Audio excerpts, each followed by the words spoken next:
پھر مجھے کربلا یاد آ گیا کہ یہی مہینہ تھا، 10 محرم تھی اور جمعے کا دن تھا اور نماز کا وقت داخل ہوا تو امام علی مقام نے اپنے لشکر کے سردار زہیر سے فرمایا ان سے کہو جنگ بند کریں یا تھوڑی دیر کے لیے رک جائیں، میں نماز پڑھ لوں، ہمیں نماز پڑھنے دیں۔ تو زہیر نے گھوڑا آگے بڑھا کر کہا شمر سے تھوڑی مہلت دو، ہم نماز پڑھ لیں، پھر تم نے جو مرضی کرنا ہے، نماز تو پڑھنے دو۔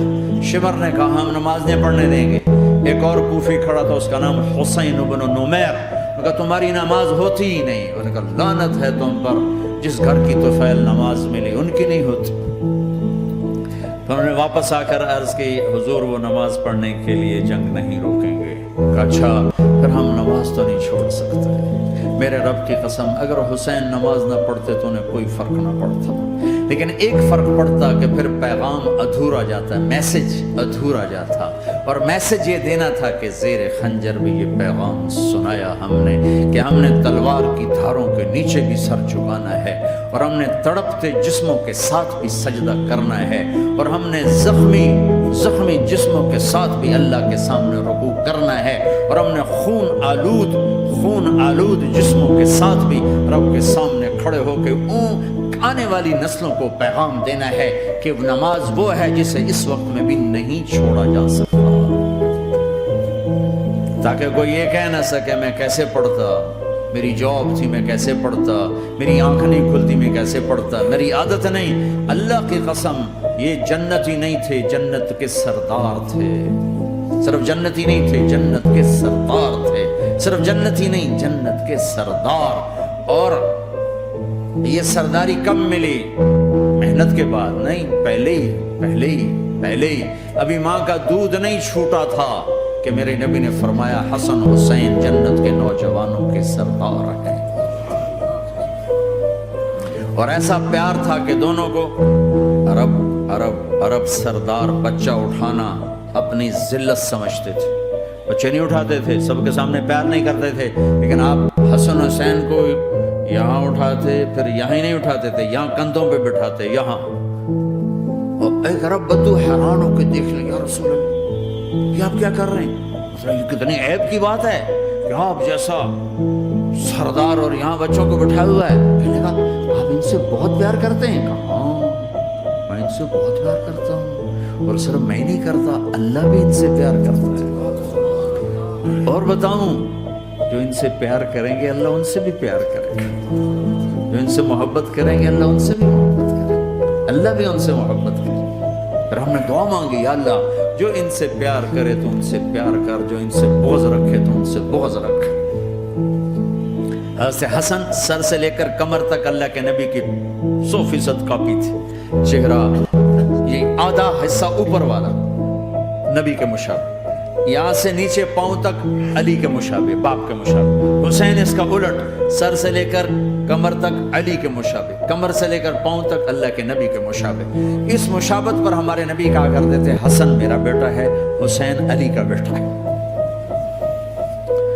ہائے ہائے کیا کیا لاڈ لڈائے اور کیا لوگوں نے کر دیا کے ساتھ۔ نماز جیسے عظیم عمل میں، نماز جیسے آپ رکوع میں ہوتے تو حسن آ کر نہ پاؤں میں گھس جاتے تھے، یہاں سے نکلتے ادھر، یہاں سے نکلتے یوں، سجدے میں جاتے تو کمر پہ بیٹھ جاتے تھے، فرض نماز کا سجدہ۔ تو ایک دفعہ پہلی دفعہ جب یہ قصہ ہوا تو آپ نے سجدہ لمبا کر دیا، بچے کے اتارا نہیں، اٹھے نہیں، سجدہ لمبا کر دیا۔ پچھلے پریشان ہو گئے کہ اتنا لمبا سجدہ کہیں آپ فوت تو نہیں ہو گئے؟ تو جو پہلی صف میں تھے نا انہوں نے یوں کر کے دیکھا، چکر کی وہ دیکھا تو حسن کمر پہ چڑھے ہوئے، تو قریب ایک آدمی نے آگے ہاتھ بڑھا کے کھینچنا چاہا، تو آپ نے یہاں سے دیکھا ہاتھ آ رہا ہے، تو آپ نے اپنے ہاتھ سے یوں اشارہ، نماز میں یوں اشارہ کیا کہ میرے بچے کو نہ چڑھو۔ جب حسن خود اترے پھر آپ سجدے سے اٹھے، کبھی حسین چڑھ جاتے تھے، کبھی حسن چڑھ، دونوں ہی چڑھتے تھے، یہ اس طرح حسن کے بعد کبھی یہ کبھی وہ، کبھی یہ کبھی وہ۔ اور آپ حسن کو جب چھوٹے تھے زیادہ حسن، تو آپ حسن کو یوں زبان دکھاتے، اتنا بڑا عظیم نبی کیا رکھا، تو وہ زبان، آپ کی زبان بڑی سرخ خوبصورت، تو وہ بچہ سمجھتا شاید یہ کوئی کھانے کی چیز ہے، تو آگے یوں ہاتھ مارتا ہے، پکڑنے کے لیے ہاتھ مارتا، پھر وہ بیٹھ جاتے، پھر آپ کہتے ہیں یہ میرا نبی گھر کی زندگی بتا رہا ہے۔ اور تمہیں تو بچوں کے پاس بیٹھنے کا وقت ہی کوئی نہیں، بیگم بھی کم جاب پہ جا رہی، خامد بھی جاب پہ جا رہا، پیچھے بچے ڈرگ بیچنے پہ لگے، اب تم کس کام کے ہو؟ کیا کرو گے اس دولت کو؟ یہ نہیں ڈرگ بیچو، گستاخ ہو گیا، بدتمیز ہو گیا، تو اس دن دولت کو آگ لگا دو جا کے۔ اب اپنے بچوں کو ٹائم دو، اپنے بچوں کو ٹائم دو۔ عورت کا کام کمانا نہیں ہے، عورت کا کام نسل کو بنانا ہے۔ قناعت سیکھو، قناعت تو آسانی سے مینج ہو جائے گا، قناعت نہیں تو پھر تو دنیا کے بادشاہ کی بھی ہوس پوری نہیں ہو سکتی۔ کھیلتے تھے، حسن حسین کی کشتی کراتے تھے، دونوں بھائیوں کی کشتی کراتے۔ ایک دفعہ دونوں کی کشتی ہو رہی اور حسین ذرا کمزور پڑ رہے تھے، تو آپ اس کو شاباش دیتے، شاباش شاباش شاباش۔ تو حضرت فاطمہ کہنے لگی، ماں بھی بیٹھی تھی، کہنے لگی یا رسول اللہ آپ حسین کو شاباش دے رہے ہیں، حسن کو کیوں نہیں دے رہے؟ تو آپ نے کہا یہ جبریل میرے پاس کھڑا ہوا ہے، یہ بھی حسین کو شاباش دے رہا ہے، تو میں بھی حسین کو شاباش دے رہا ہوں۔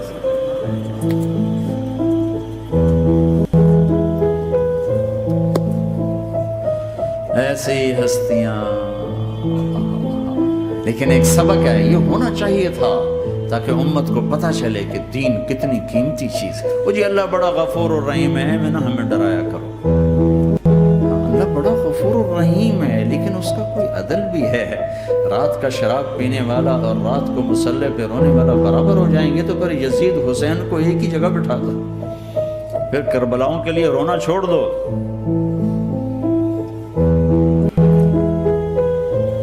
رات کو ناچنے والی، رات کو رونے والی برابر ہو جائیں گے، سود کھانے والا، حلال کھانے والا برابر ہو جائیں گے، شراب بیچنے والا اور مزدوری کرنے والا برابر ہو جائیں گے، جھوٹ بولنے والا، سچ بولنے والا برابر ہو جائیں گے۔ افنجعل المسلمین کالمجرمین ما لکم کیف تحکمون ام لکم کتاب فیہ تدرسون۔ اس سے زیادہ واضح کیا بتاؤں کہ میرا رب کہتا ہے کون سی کتاب میں لکھا ہوا ہے کہ ماننے والا نہ ماننے والا برابر کر دوں گا؟ کون سی کتاب؟ اللہ کو یہ کہنا پڑ رہا ہے ام لکم کتاب فیہ تدرسون، کس کتاب میں یہ لکھا ہوا ہے؟ ام نجعل المتقین کالفجار، ایک بدماش اور ایک فرمانبردار کو برابر کر دوں؟ کہاں لکھا ہوا ہے؟ ایسی ہستیاں، جنگ سے پہلے اونگ آ گئی، آنکھ کھلی تو ہنسنے لگے۔ بہن نے پوچھا یہ تو ہنسنے کا موقع نہیں، کیوں ہنسے ہو؟ زینب کہا بہن اللہ کے نبی خواب میں آئے، فرما رہے بیٹا میں لینے آ چکا ہوں، تو اب نہ پڑھے نماز، اب کیا مسئلہ ہے؟ جنت کے لیے تو کرنا ہے سب، یہ جنت بھی تو کر رہا ہے، اللہ کے لیے تو کر رہا ہے کہ سر دادن و جان دادن نہ آئے ہے از لذت دیدارش، خسرو چتواں گفتن سر دادن و جان دادن نہ دیدار خیارے۔ اس اللہ کے لیے تو سر کٹا رہے ہیں، تو وہ تو راضی ہو چکا ہے، نبی آ چکا ہے، آؤ بیٹا میں لینے آ چکا ہوں، تو اب نہ پڑھے نماز؟ نہیں نہیں، برمنگم والوں کو کون بتائے گا کہ نماز کیسی چیز ہے؟ انہوں نے کہا جی وہ نہیں جنگ رو کرے گا، پھر چلو نماز پڑھو، نماز تو نہیں چھوڑ جا سکتی۔ آدھوں کو روک دیا تم جنگ کرو، آدھوں سے کہا تم نماز پڑھو، آدھوں نے نماز پڑھی، آدھوں نے جنگ کی، پھر جنہوں نے نماز پڑھی انہوں نے کہا تم آگے بڑھ جاؤ، ان سے کہا تم جا کے پیچھے اللہ کے بارگاہ میں سجدہ کرو۔ 1400 سال کی تاریخ میں ایسے نمازی میری نظروں سے نہیں گزرے، پر ایسی نماز نہیں پڑھی گئی نبی کے زمانے کے بعد۔ آپ نے بھی صلاۃ خوف ایک پڑھی تو وہ نبی تو نبی ہوتا ہے، اور کیا ان کا حال تھا، خون و خون، اپنے خون سے وضو کیے یا کربلا کی مٹی سے تیمم کیے؟ جب سجدوں میں سر رکھ کے سبحان ربی الاعلی کہا ہوگا تو دھرتی میں کیا ہلچل مچی ہوگی۔ نماز نہ چھوڑا، نماز نہ چھوڑنا، کوئی عورت نہ کوئی مرد نماز نہ چھوٹے۔